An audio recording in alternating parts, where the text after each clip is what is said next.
चिरागों के सफर में दबदबा हो आंधियों का, चिरागों के सफर में दबदबा हो आंधियों का, तो फिर अंजाम जुल्मत के सिवा कुछ भी नहीं होगा। ये दुनिया नफरतों के आखिरी स्टेज पर है, इलाज इसका मोहब्बत के सिवा कुछ भी नहीं होगा। इंद्रलोक और शहजादा बाग की ये सरजमीन। अब थोड़ी देर नारे लगाना बंद कर दीजिए, मैं 5-7 मिनट आपसे थोड़ी देर मुखातिब रहना चाहता हूं। हाँ, सब कर देंगे, आप परेशान ना हो। आपने लंबी तकरीर सुनी है, मैं कोशिश करूंगा कि थोड़ी देर आपके साथ खड़ा रह सकूं। चिरागों के सफर में दबदबा हो आंधियों का, चिरागों के सफर में दबदबा हो आंधियों का, तो फिर अंजाम जुल्मत के सिवा कुछ भी नहीं होगा। ये दुनिया नफरतों के आखिरी स्टेज पर है, इलाज इसका मोहब्बत के सिवा कुछ भी नहीं होगा। मेरी आंखों के सामने जो नई नस्ल खड़ी है, तमाम बुजुर्ग यहां बैठे हैं। मैं बहुत दिन से सोचता था कि कभी आपके बीच में आऊंगा और आपसे मुलाकात करूंगा, आपसे थोड़ी देर बात करूंगा, लेकिन मौका भी मिला है तो एक चुनावी मौके पे आपके बीच में आया हूं और भाई अनिल भारद्वाज जी की आवाज पर आपके बीच हाजिर हुआ हूं। हमारे अल्पसंख्यक विभाग के प्रदेश चेयरमैन अब्दुल वाहिद कुरैशी साहब का इसरार था कि आपको हाजिर होना है। मेरे भाई, आप पिछले 3 घंटे से यहां पे मौजूद हैं, मुझे पता है, और हमसे 3 फीट 4 फीट नीचे बैठे हुए हैं, हम स्टेज पे बैठे हुए हैं। लेकिन मैं स्टेज के साथियों से भी कहना चाहता हूं कि ये जो 3 फीट 3.5 फीट 4 फीट नीचे बैठे हैं, असल में इनके होने से सारी रौनक है। ये हैं तो हम हैं, ये है तो हमारा कार्यक्रम है। मैं आपके संघर्ष को सलाम करता हूं कि आप पिछले 3 घंटे से मोहब्बत के उस मसीहा का इंतजार करते रहे जिसका नाम राहुल गांधी है। मैं उनका सिपाही बनकर के आपके बीच में आया हूं और आपसे यह कहना चाहता हूं कि 5 तारीख को आपको अपने घरों से बाहर निकलना है। न सिर्फ सदर बाजार के मुस्तकबिल का फैसला करना है, बल्कि दिल्ली के भी मुस्तकबिल का फैसला करना है। यह लड़ाई बहुत बड़ी लड़ाई है। यह लड़ाई अगर आपको लगता है कि सिर्फ चुनावी लड़ाई है तो आप गलतफहमी के शिकार हैं। एक तरफ वो ताकतें खड़ी हैं जो नफरत के साथ खड़ी हैं और एक तरफ वो ताकतें हैं जो मोहब्बत के साथ खड़ी हैं। यह इंद्रलोक है। मैंने देखा है, मैंने वो विजुअल देखे हैं कि यही आपके सामने इबादत करते हुए एक इंसान के पैर पर किस तरह से लात मारी गई थी। यह वो सरजमीन है कि जहां पिछले 15 साल से सदर बाजार के लोग, शहजादा बाग के लोग, इंद्रलोक के लोग कब्रिस्तान मांगते रहे, लेकिन कब्रिस्तान के नाम का वादा करके आपसे वोट तो लिया गया, लेकिन केजरीवाल कभी यहां झांकने नहीं आए। वो कब्रिस्तान आज भी इंतजार कर रही है। ऐसे में मैं आप सबसे कहना चाहता हूं मेरे भाई कि एक तरफ नफरत खड़ी है, एक तरफ झूठे लोग खड़े हैं, एक तरफ नरेंद्र मोदी खड़े हैं और उनका छोटा रिचार्ज खड़ा है, और एक तरफ कौन खड़ा है? राहुल गांधी। इस देश में आने वाली सदियों में जब भी नफरत और मोहब्बत को तराजुओं पे तौला जाएगा तो यह कहा जाएगा कि जब पूरे मुल्क में नफरत उफान पर थी तो एक शख्स दिल्ली में खड़ा हुआ और उसने कहा कि मैं कन्याकुमारी से कश्मीर तक चलूंगा 4000 किलोमीटर, अपने पैर के छालों की परवाह नहीं करूंगा। मैं चला हूं राहुल गांधी के साथ, मैंने देखे हैं उनके पांव के छाले। जब मैं उनके साथ चलता था तो मुझसे मीडिया के साथ ही कहते थे कि इमरान साहब आप तो शायर हैं, आप राहुल गांधी के कंधे से कंधा मिलाकर चल रहे हैं, क्या कहेंगे? तब मैं उनसे कहता था कि जो हर जालिम से टकराएगी वो आंधी बनाऊंगा, जो हर जालिम से टकराएगी वो आंधी बनाऊंगा। नए अंग्रेज आए हैं, नया गांधी बनाऊंगा। वह इंसान 4000 किलोमीटर चलता रहा, सिर्फ एक नारा लगाता रहा कि नफरत छोड़ो भारत जोड़ो, सिर्फ एक नारा लगाता रहा कि नफरत के बाजार में मोहब्बत की दुकान खोलनी है। अरे इंद्रलोक वालों, शहजादा बाग वालों, आप तो इस बात पर ईमान रखते हो ना कि मजदूर का पसीना सूखने से पहले उसकी मजदूरी उसे दे देनी चाहिए? रखते हो ना इस बात पर ईमान? मैं रखता हूं इस बात पर ईमान कि मजदूर का पसीना सूखने से पहले उसकी मजदूरी उसे दे देनी चाहिए। मुझे बताएं, आज शहजादा बाग के लोग मुझे बताएं, इंद्रलोक के लोग मुझे बताएं, और खास तौर से मेरे अपने समाज के लोग मुझे बताएं कि जब यहां पर नमाज पढ़ते हुए इंसान को लात मारी जा रही थी, जब वहां संभल में लाशें बिछाई जा रही थी, जब हाथरस में एक दलित बिटिया का बलात्कार हो रहा था, जब मणिपुर में माएं बेटियां बिना कपड़ों के परेड कराई जा रही थी, तो निकला था कोई केजरीवाल कुछ बोलने के लिए? निकला था कोई केजरीवाल? निकले कोई नरेंद्र मोदी कुछ बोलने के लिए? नहीं निकले ना। कौन निकला? संभल में कौन खड़ा था? हाथरस में कौन खड़ा था? मणिपुर में कौन खड़ा था? कन्याकुमारी में कौन खड़ा था? कश्मीर में कौन खड़ा था? जब दिल्ली चल रही थी तो कौन खड़ा था? अगर आपके हर मुद्दे पर राहुल गांधी खड़ा है तो फिर वोट अगर किसी बहुरूपिये को देंगे तो ये आप अपने जमीर के साथ नाइंसाफी करोगे। मैं अनिल भारद्वाज जी के लिए आपसे आज अपील करने आया हूं और आपसे यह कहने आया हूं कि याद करो 2013 की दिल्ली, याद करो 2014 की दिल्ली, जब एक नाटक शुरू किया गया था यहां पर और आरएसएस के लोग, भाजपा के लोग पीछे से उस नाटक की पैरवी कर रहे थे। सारा स्पॉन्सरशिप आरएसएस कर रही थी और जब सरकार बन गई, राजनीति में आ गए तो आज सब गायब हैं। मैं तो पूरे देश में जाके शेर पढ़ता हूं कि भारत मां की आंख के तारे कहां गए, भारत मां की आंख के तारे कहां गए, आरएसएस के राज दुलारे कहां गए, अच्छे दिनों की तरह उन्हें भी खोज रहा कोई, बताए अन्ना हजारे कहां गए।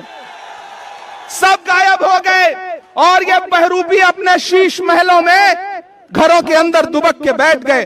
केजरीवाल जी आएंगे आपके बीच में प्रचार करने तो उनसे पूछना कि जब दिल्ली चल रही थी तब क्यों नहीं आए हमारे बीच में, आज सुरक्षा लेकर के हमारे बीच में आ रहे हो। केजरीवाल की खांसी बंद हो गई, पूरी दिल्ली को खांसी आने लगी।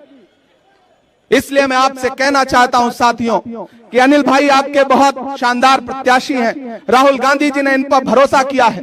मैंने आपसे कहा ना कि आप तो इस बात पर ईमान रखते हो कि मजदूर का पसीना सूखने से पहले उसकी मजदूरी उसे देनी चाहिए। मैं चला हूं राहुल गांधी के साथ कन्याकुमारी से कश्मीर तक, मैंने उनके पांव के छाले देखे हैं। मैं उन पांव के छालों की याद दिलाते हुए आपसे कहना चाहता हूं कि अगर इस बात पर ईमान रखते हो कि मजदूर का पसीना सूखने से पहले उसकी मजदूरी उसे दे देनी चाहिए, तो मैं आपसे राहुल गांधी की मजदूरी मांगने आया हूं। और वो मजदूरी है अनिल भाई को अपना एक एक वोट देकर के हाथ के पंजे के सामने वाले बटन पे 5 तारीख को अपना एक एक वोट देकर के इन्हें विधानसभा पहुंचाइए। आपका दिया गया एक एक वोट सिर्फ अनिल भारद्वाज को नहीं मिलेगा, मोहब्बत के उस मसीहा को मिलेगा जिसका नाम राहुल गांधी है। आपका दिया गया एक एक वोट सिर्फ अनिल भारद्वाज को नहीं मिलेगा, इस देश में डॉक्टर बाबा साहब अंबेडकर के संविधान के सबसे बड़े अगुआ मल्लिकार्जुन खड़गे जी को मिलेगा। आपका अनिल भारद्वाज को दिया गया एक एक वोट सिर्फ इनको नहीं मिलेगा, इस देश में महिलाओं की सबसे बड़ी आवाज प्रियंका गांधी जी को मिलेगा। आपका दिया गया एक एक वोट सिर्फ अनिल भारद्वाज को नहीं मिलेगा, इमरान प्रतापगढ़ी पे आपका एहसान होगा। यह कहने के लिए आपके बीच में आया हूं और आपसे गुजारिश करता हूं कि इस बड़ी लड़ाई में आपको चुनना पड़ेगा। और अकलियत के लोगों, खास तौर से मेरी एक बात सुनना और जाना, तो रात को जब सोने लगना अपने तन्हा कमरों में तो याद करना कि एक 35-36 साल का लड़का आया था, एक बात कह करके गया। आप पिछले 3 बार से केजरीवाल को वोट देते आ रहे हो, लेकिन जब जब आपको जरूरत पड़ी केजरीवाल कहीं नजर नहीं आए। क्यों? क्योंकि उनको पता है कि आप थोक के भाव वोट दे दोगे। मैंने एक फिल्म देखी थी, उस फिल्म में एक डायलॉग था कि आग को पानी का डर बना रहना चाहिए।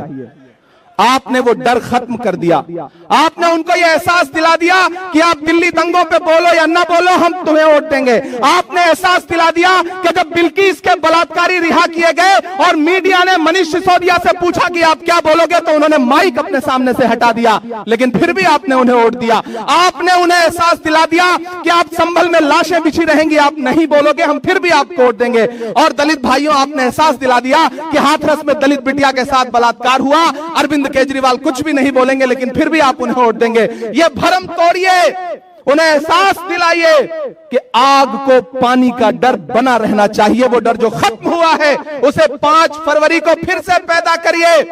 अपने घरों से निकलिए और अपना एक एक वोट अनिल भारद्वाज को दे करके राहुल गांधी के हाथों को मजबूत करिए। बहुत लंबी तकरीर नहीं करनी है, आपसे बस ये कहने आया हूं कि ये लड़ाई बहुत बड़ी है। ये लड़ाई नफरत और मोहब्बत के बीच में है। एक तरफ वो लोग खड़े हैं जिनके नारे हैं कि बटोगे कटोगे, मंगलसूत्र छीन ले जाएंगे, भैंस खोल ले जाएंगे, और एक तरफ कौन खड़ा है जिसका नारा है कि नफरत के बाजार में मोहब्बत की दुकान खोलनी है। मेरी नई नस्लों, एक इंसान जो बिना डरे हुए इस देश के हाकिम की आंख से आंख मिला करके बोलता है, इस देश में संविधान बचाने की लड़ाई अगर सबसे बड़ी कोई लड़ रहा है तो उस शख्स का नाम राहुल गांधी है। हम सब उसके सिपाही बनकर के आए हैं। मैं कोई बहुत लंबी तकरीर नहीं करूंगा, सिर्फ 4 मिसरे पढ़ूंगा, वो हक भी पूरा हो जाएगा जो आप सुनना चाहते हैं। माइक थोड़ा बेहतर कर दें। कहां है माइक? थोड़ा बेहतर कर दें। नहीं हो सकता? जैसे अरविंद केजरीवाल की खांसी सही हो गई वैसे माइक भी सही हो सकता है भाई, थोड़ा सा बेहतर कर दें अगर हो सके तो। मैं सिर्फ 4 मिसरे पढ़ता हूं साथियों। कि खौफ नहीं जिसे, थक तो नहीं गए? नया पाने की चाहत में पुराना छूट जाता है, तुझे अपनाऊं तो मुझसे जमाना रूठ जाता है। मोहब्बत पढ़ने लिखने में बहुत आसान है लेकिन मोहब्बत को निभाने में पसीना छूट जाता है। मुझे पता है आप पिछले 3-4 घंटे से यहां मौजूद हैं, राहुल गांधी जी का इंतजार कर रहे थे, लेकिन पिछले 4-5 दिन से ऐसा लग रहा है जैसे उनको नजर सी लग गई हो, तबीयत खराब है। आप उनके लिए दुआ भी करें, वो सेहतमंद होकर के कल से पूरे दिल्ली में प्रचार के लिए उतरे। वो खुद आपके बीच में आना चाहते थे लेकिन उनका संदेश आया कि इमरान आप जाइए, लोगों से कहिए कि मैं नहीं पहुंच पा रहा हूं और मेरा पैगाम भी उनको पहुंचाइए। तो मैं आप सबकी तरफ से मैं चाहता हूं कि आपकी तालियों के साथ राहुल जी तक ये संदेशा जाना चाहिए कि खौफ नहीं जिसे मुरझाने का, हम उस गुल के साथ खड़े हैं। अगली जो लाइन है ना, वो लाइन आपकी तालियों के साथ पूरी दिल्ली की फजाओं में जानी चाहिए, अपने राजमहल में सोने वाले मोदी जी तक और अपने शीश महल में सोने वाले केजरीवाल तक, दोनों तक जानी चाहिए कि खौफ नहीं जिसे मुरझाने का, हम उस गुल के साथ खड़े हैं। खौफ नहीं जिसे मुरझाने का, हम उस गुल के साथ खड़े हैं। कैसा भी दौर आए लेकिन हम राहुल के साथ खड़े हैं। कैसा भी दौर आए लेकिन हम राहुल के साथ खड़े हैं।